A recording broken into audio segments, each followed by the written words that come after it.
ဒီနေ့ကအကျော်စားပြမှာဖြစ်တယ်ပေါ့နော်ဆိုတော့ဆိုင်ကားကြောက်တော့ဒီလိုင်ဘူတိုင်ုံလမ်းနားကပေါ့နော်ဝယ်ခဲ့တာဖြစ်တယ်ဆိုတော့ဘာတွေဝယ်ခဲ့လဲဆိုလို့ရှိရင်ပြောင်းမှုကျော်တို့ပြီးတော့အရွက်ကျော်ကြက်သွန်ကျော်နဲ့ပေါ့နော်ဒီကိုကြိုက်တဲ့အကျော်လေးကိုပေါ့နော်ရွေးပြီးတော့မှဝယ်ခဲ့တာဖြစ်ပါတယ်ဆိုတော့ထမင်းကိုအကျော်နဲ့အပြင်မှာပေါ့နော်ကလေးမိဘတယောက်ပေးထားတဲ့ငပိကျော်နဲ့လည်းပေါင်းပြီးတော့မှစားမှာဖြစ်ပါတယ်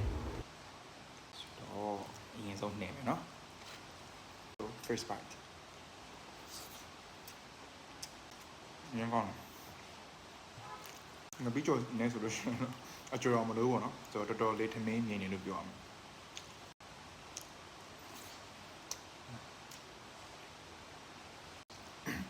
ဒီပထမဆိုကျွန်တော်ရဲ့ favorite အကျော်ပေါ့နော်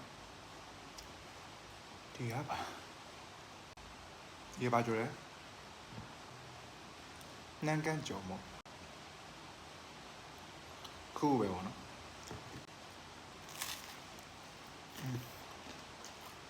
ကောင်းတယ်အဲ့ဒါကိုအချင်းနဲ့လို့စားကြည့်မလား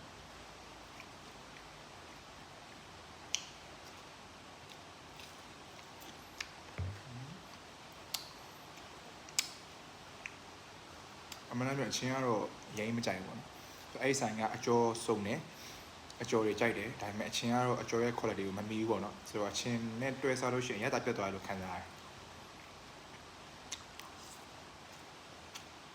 ဒါကတော့ second favorite ပေါ့နော်ဒီအကျော်အရွက်ကျော်တယ်တော်တော်ကြိုက်တယ်ပေါ့နော်ဒီရွက်ကျော်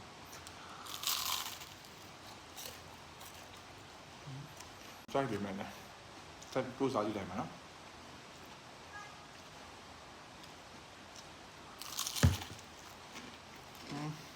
ကောင်း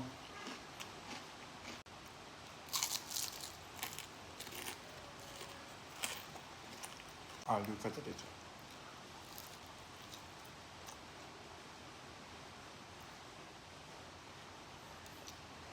တော်ကောင်းပါတယ်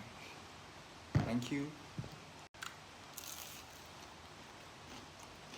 တောင်းမှုကြော်တော့ကြာသွားလို့လားနည်းနည်းတော့ကြော်ရပါတော့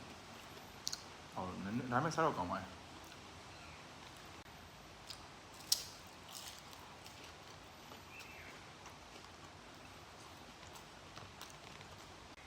မဲ့ချက်တုံကြော်ရတယ်